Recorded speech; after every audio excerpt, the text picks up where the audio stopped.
Hi, I'm actor Ian Champion, and welcome to History of Horror Cinema, my podcast series devoted to the good, bad, and the ugly of horror movie history. Please don't forget to like what you hear and hit subscribe. I have such sights to show you. Son of Frankenstein, 1939. Following the takeover of Universal by investors from the Standard Capital Corporation on April 2, 1936, the owners at New Universal struggled like their predecessors to turn a profit. That year they made a loss of almost $2 million, and still lost over $1 million in 1937. This downturn in fortune was soon reversed, though, in 1938, when a New York theater owner discovered a box office bonanza in reviving Universal's two most famous properties, Dracula and Frankenstein, for a one-week engagement. At least Cliff Work, the studio's new head of production, had the insight to see that profit could be made once more from the House of Horror. He instigated Son of Frankenstein later that year, and kick-started what became the second cycle of Universal monster movies, a gold rush of sequels featuring all of their back catalogue of famous figureheads. For a while, bust would again turn to boom. Horror was back in business. Son of Frankenstein lacked the close supervision of all elements by director James Whale that had made the earlier two films such successes. He and star Boris Karloff had both been prescient enough to see the cheap-jack level that the series would eventually descend to, and only by having a great deal of control would Whale agree to make The Bride. By the time the second sequel went into production, the studio's desire to simply release product as quickly as possible to capitalize on this potential new wave meant that artistry was of less importance than speedy workmanship to a deadline. By now, Whale was out of favor at the studio for whom he'd made so much money in the past. Despite being key to their first lucrative horror wave with the Frankenstein franchise and The Invisible Man, which would become a belated money-spinner series of its own, he'd had a major hit with a genre closer to his sensibility in 1936's musical Showboat, and a somewhat less successful war picture with the All Quiet on the Western Front sequel The Road Back. His justifiably demanding artistry caused conflict, though, with employers, and after the studio softened the latter without his permission to avoid offending German audiences, he opted for a freelance contract with them, retiring comfortably after only a handful of other films until his untimely suicide in his own swimming pool in 1957. Whale's artistry was replaced by studio contract director Roland V. Lee as both director and producer, in what turned out to be a far more potent choice than expected. Stephen Jacobs detailed how, aside from effective direction, behind the scenes he was able to demand the budget be upped from a proposed $250,000, actually less than the original cost, to double that, thus embarking with a fighting chance of quality from the start. Karloff was retained, reteaming him with Lee, with whom he'd worked on 1931's The Guilty Generation, but this would be his last time as the monster. With such haste in its gestation, it's remarkable that Son holds up as well as it does, which is principally due to the performances, both leading and supporting. Not only does Karloff still manage to earn sympathy in a return to mute status after his speaking monster in Bride, an aspect he always felt had detracted from his pathos, but Universal's loss of another key player, Colin Clive's Henry Frankenstein, was covered with great aplomb by Basil Rathbone. Clive had sadly died in June 1937 from tuberculosis, possibly exacerbated by his ruinous alcohol addiction. Born in 1892 in Johannesburg, South Africa, as the middle child of 5 to British parents, a mining engineer father and a violinist mother, by the age of 3, Philip St. John Basil Rathbone's life was already the stuff of adventure movies. The family was forced to flee the country when Rathbone's father was accused by the Boers of being a British spy in the inflamed period leading to the Boer War. Like many well-meaning sons of well-meaning fathers, Rathbone began his professional life in insurance to please his old man, before taking to the stage in Sir Frank Benson's company, which took him to America and the Savoy Theatre in London's West End. World War I provided him with a distinguished services career that earned him a military cross. By 1938, Rathbone's film credits cornered the market in a type of suave English villainy that still seems to entrance Hollywood casting directors to this day. His lofty bearing had graced such illustrious costume dramas as the Errol Flynn vehicles Captain Blood and The Adventures of Robin Hood, in which he played Sir Guy of Gisborne. Additional luster to his name were the 2 Supporting Actor Academy Award nominations he'd gained for Romeo and Juliet in 1936 and If I Were King in 1938. Best known to film fans ultimately as the title role and for many the definitive interpretation in Fox's Sherlock Holmes series, he was actually waiting to start work on the first, The Hound of the Baskervilles, once Son of Frankenstein was wrapped. His pedigree explains why Karloff was to receive second billing to him, and under his full name now rather than simply Karloff. Rathbone had never made a horror film before, and despite later disparaging this one, he gives Baron Wolf von Frankenstein a shaded and developing character as the film goes on. The task of writing this all-important revival was given to Willis Cooper, a busy radio scriptwriter who had made his name creating and directing the famously grisly radio horror series Lights Out for NBC. Having seen The Bride of Frankenstein first, he'd realized there was no sensible way to recast Clive's performance. So instead he focused the plot around a son, Wolf Frankenstein, whose inheritance would be inescapably more than the title and property of his notorious father. The original title was announced as After Frankenstein, which had the merit of being a little more subtle than the final choice. Ultimately, Cooper's script was treated by Lee as a blueprint rather than a set text. The director was prone to rewriting on set, which translated into extra energy of performances, albeit with the accompanying unsettling of nerves from actors struggling with last-minute changes. The supporting performances are as vital to the success of Son as the lead actors. Lionel Atwill, highly regarded as an urbane character himself, as we have seen, is a memorably intrepid Inspector Krogh, later spoofed with wickedly funny accuracy by Kenneth Mars in 1974's Young Frankenstein. I believe the secret weapon of this movie, though, is Bela Lugosi's broken-necked servant Igor, pulling off a supporting performance of rare and surprisingly poignant effect. The former studio stablemate of Karloff had seen his name lose its sparkle over the years since Dracula in 1931, a fatal turn of events in a hard industry where a perceived success image can be as important off-screen as on. Ironically, by mostly clinging to a kind of frosty, imperious autopilot in his acting style that always recalled his most famous part as the Count, he had failed to capitalize on where else that name value could have taken him. Nothing would have become him beyond Dracula more than the leaving of it behind. He needed the money, though, and with his finances always in a parlous state, had to take what he could get, including vampire-related personal appearances. Such was his lack of bargaining power that Universal reduced his salary by 50%, to just $500 a week, and to attempt a dirty though shrewd trick of cost-cutting even further by having all his scenes filmed in 1 week.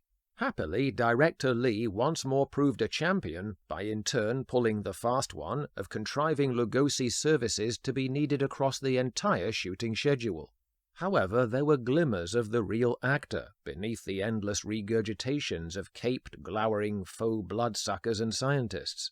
As I've discussed in his marvelously subtle portrayal of the downtrodden sailor of Phantom Ship, and here as the crippled peasant Igor, somehow playing blue-collar victims released a humanity and subtlety within Lugosi that was far more touching than the hardened regal shell of his villains. Lee gave Lugosi free rein to develop Igor, acknowledging, "The interpretation he gave us was imaginative and totally unexpected." Perhaps also it was dawning on him that he needed more humility in life than the damaging high-handedness with which he would react to the offered roles he considered beneath him. He was wont to regularly cite his previous fame as a Hungarian matinee idol, telling the pre-TV journalist Ed Sullivan, "I played every type of role in Budapest, but here they only think I can scare children." Igor was not present in Cooper's initial drafts of the script, Lugosi was actually first considered for the inspector role, named Newmuller originally, before Lee transferred him to henchman duties. Grinning with sickening pleasure through mangled teeth and a rough beard of yak hair courtesy of Jack Pierce, and sporting a raised, frozen right shoulder, Lugosi's eyes burn into audiences and his village accusers. Igor's broken neck is the result of a failed lynch mob that took 8 men to hang him, all of which he has remembered for a future day of reckoning. Lugosi had fun in the part, and to his credit allows the facial disguise to dampen the temptation for histrionics, rendering him as pathetic as the monster, but saving his most telling means of expression for a pleasing delicacy of pointed line delivery. His is the first face we see in the film, fleetingly surveying proceedings from the window of Castle Frankenstein.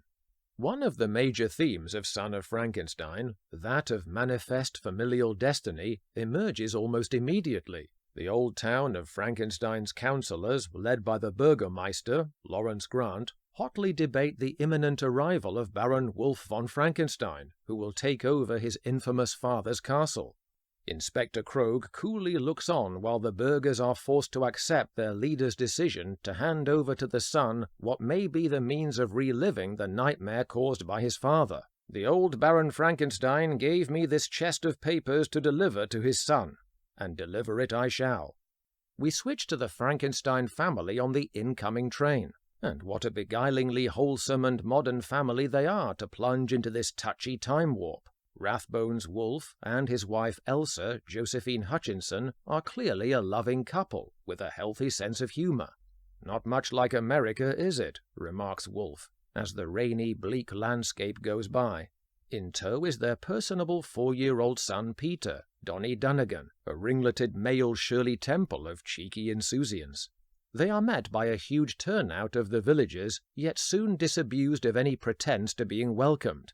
"We come to meet you, not to greet you," says the Burgermeister, bluntly fulfilling his duty of delivering the inheritance chest to Wolf and blocking their new neighbor's attempt to ameliorate his father's reputation.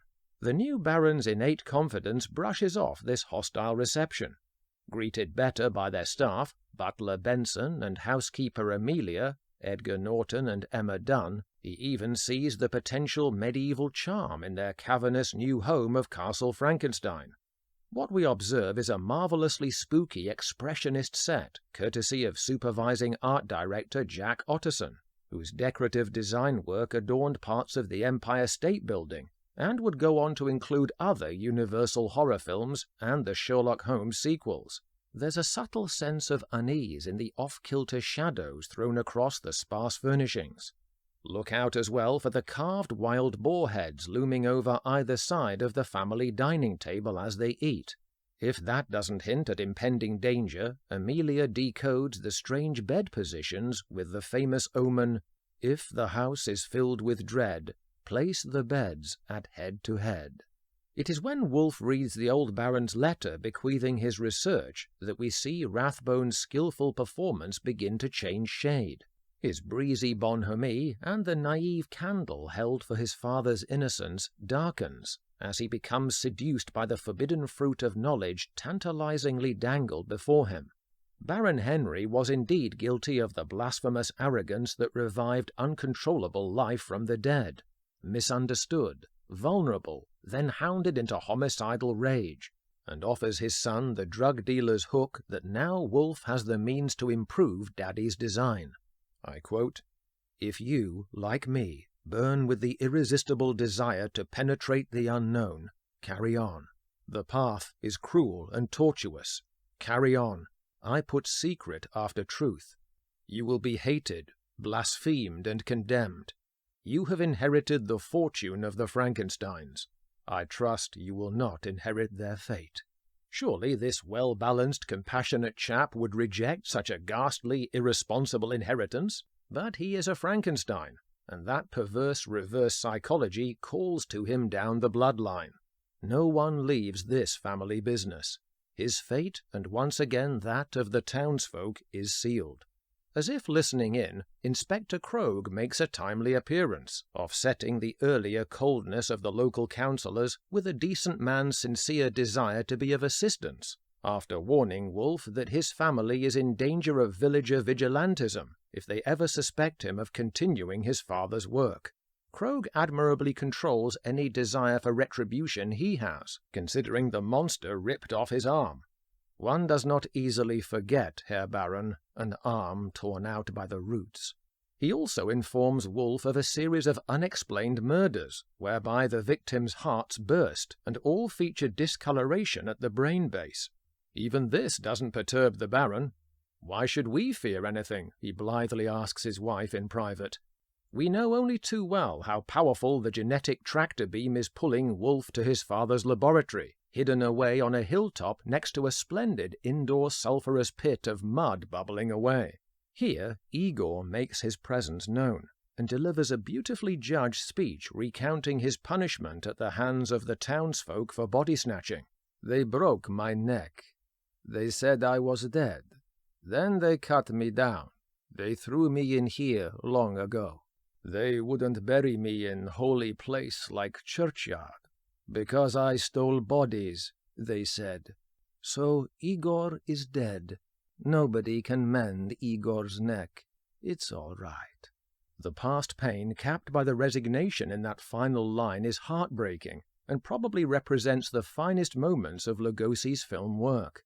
He shows us a rogue spirit brutalized into a touching, seemingly broken humility.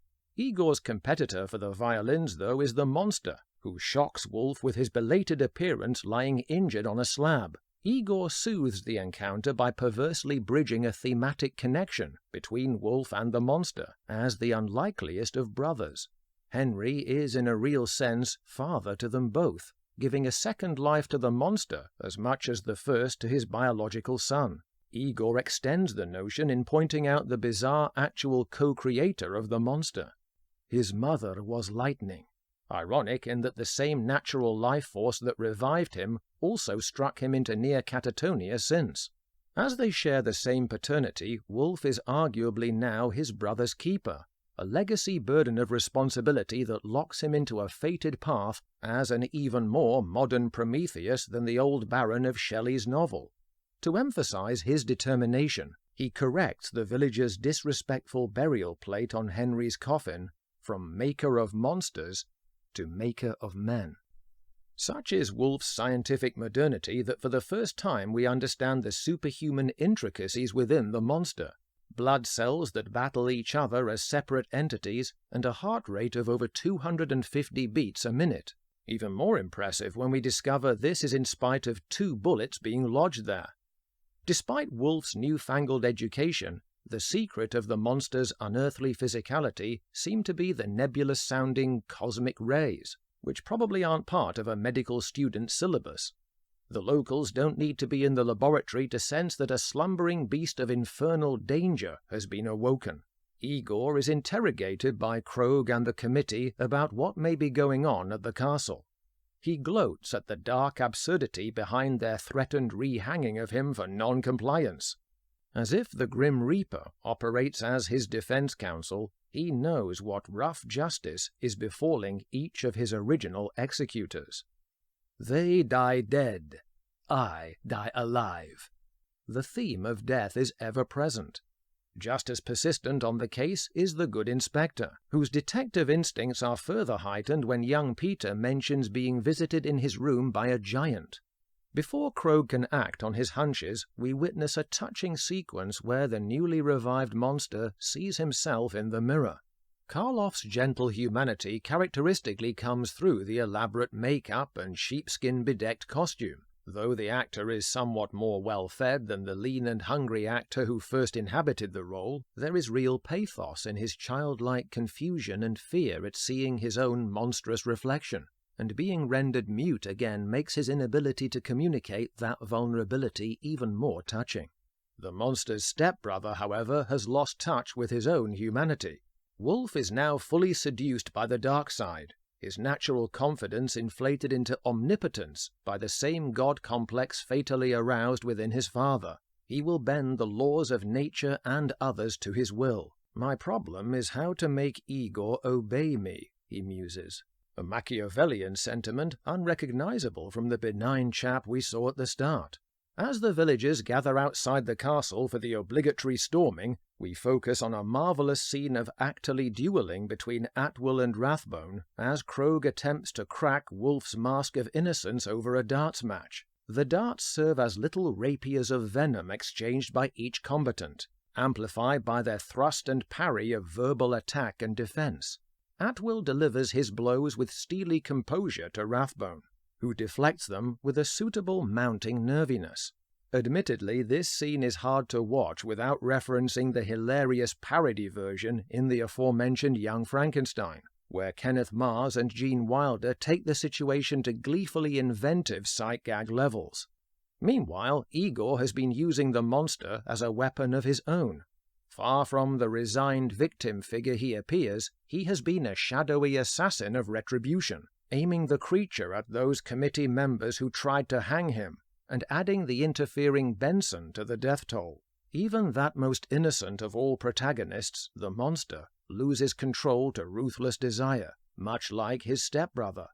When Igor is shot dead by Wolf, the monster's grief is palpable, yet the director wisely allows time for a disturbing transformation inside him, as that morning is expertly morphed by Karloff into snarling, homicidal intent hell-bent on revenge. He wrecks the Frankenstein family laboratory before the spell of evil breaks over Wolf just in time, and he incongruously Tarzan swings to knock the monster into the ugly sulphur pit. The epilogue is so rushed as to be unintentionally funny. Wolf and his family leave by train, but not before bequeathing the Frankenstein estate to the villagers. The almost unseemly haste suggests they daren't linger in front of this mob. The same unseemly speed was applied off-screen to the completion of the film. Production on Son of Frankenstein overran until the 4th of January 1939, which meant a frantic post-production period. Lee managed the astounding feat of readying the film for a preview 2 days later, which meant it was able to honor the set release date of the ominous-sounding Friday the 13th of that month. Sadly, one of the unfortunate casualties of necessary cuts for timing was the small villager role played by Dwight Fry, who had struggled to capitalize on his acting association with the earlier Dracula and Frankenstein. Son of Frankenstein single-handedly put Universal back into profit, confirming that there was lucrative life left in the reactivated corpse of the horror film, and enabled the studio to confidently put more franchise sequels into production. Although Karloff and Lugosi would stay with the Frankenstein franchise in varying roles and mixed success, during the filming of Son, Karloff's wife Dorothy produced another legacy of their own in the form of their first child Sarah, born on Karloff's own 51st birthday of Wednesday the 23rd of November. Thanks for listening, and if you like what you've just heard, don't forget to click so, and please hit subscribe. If you build it, they will come.